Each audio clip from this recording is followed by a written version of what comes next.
جی बिस्मिल्लाहिर्रहमानिर्रहीम। अस्सलाम वालेकुम बच्चों। आज हम मज़मून नवेसी के हवाले से पढ़ेंगे, ठीक है, कि मज़मून किस तरह लिखते हैं, मज़मून में क्या क्या बातें शामिल होती हैं, मज़मून किस तरह लिखना चाहिए, मज़मून में क्या क्या शामिल करना चाहिए। अगर हम किसी शख्सियत पर मज़मून लिख रहे हैं तो हमें किन बातों का ख्याल रखना चाहिए, ठीक है। किसी भी वाक़या, चीज़ या शख्सियत के बारे में अपने ख़यालात तहरीर करना मज़मून निगारी कहलाता है। मज़मून निगारी के लिए ज़रूरी है कि आप जिस मौजू पर लिख रहे हों उसके बारे में आपको मालूमात हों, ठीक है, और आपके ख़यालात वाज़ेह हों और उनकी तरतीब दुरुस्त हो। मज़मून हमेशा 3 हिस्सों पर मुश्तमिल होता है, यानी मज़मून के हमेशा 3 पैराग्राफ होते हैं। पहले पैराग्राफ में हम तमहीद यानी तारुफ वगैरह लिखते हैं। दूसरा पैराग्राफ में मतन होता कहलाता है, जिसमें हम कुछ अहम बातें, कुछ ख़यालात, जो भी उसकी मालूमात होती हैं हम वो लिखते हैं। और आखिर में इख्तिताम यानी आखिरी पैराग्राफ। आखिरी पैराग्राफ में हम मज़मून का इख्तिताम करते हैं।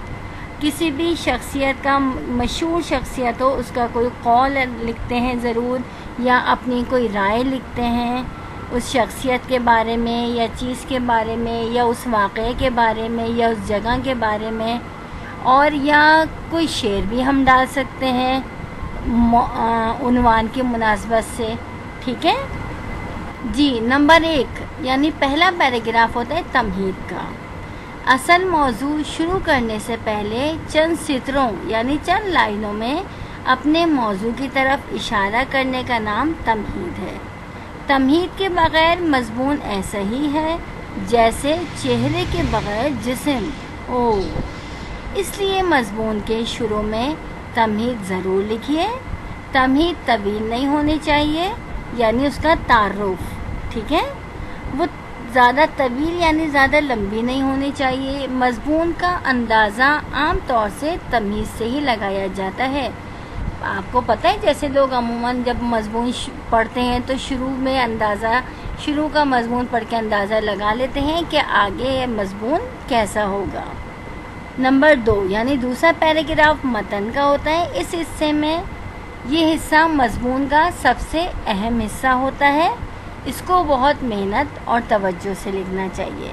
आपको पता है, इस पैराग्राफ में हम मालूमात वगैरह लिखते हैं तो हमें मालूमात बहुत ज़्यादा होना चाहिए और बिल्कुल कंफर्म मालूमात होना चाहिए, ठीक है। और आखिरी पैराग्राफ यानी इख्तिताम यानी आपको मज़मून ख़त्म करना है, ये मज़मून का आखिरी हिस्सा होता है। इसे हम पूरे मज़मून का हासिल या निचोड़ कह सकते हैं। इसे बहुत मुअस्सर होना चाहिए, ठीक है, यानी इसमें आप अपनी बात ख़त्म कर रहे हैं तो इसमें आप अपनी कोई राय भी लिख सकते हैं, कोई शेर भी लिख सकते हैं, किसी मशहूर शख्सियत का कोई कौल भी लिख सकते हैं। इससे आपके मज़मून में जान पड़ जाएगी। जी बच्चों, तो उम्मीद है कि आपको मज़मून लिखने का तरीक़ा समझ आ गया होगा। अब आप किसी भी उन्वान पर एक अच्छा सा मज़मून लिख सकते हैं। तो बच्चों, आप मेरा परचम के उन्वान पर इन बातों को मद्देनज़र रखते हुए एक अच्छा सा मज़मून लिखिए, ठीक है। उम्मीद है कि आप अच्छा ही लिखेंगे इंशाअल्लाह। खुदा हाफ़िज़।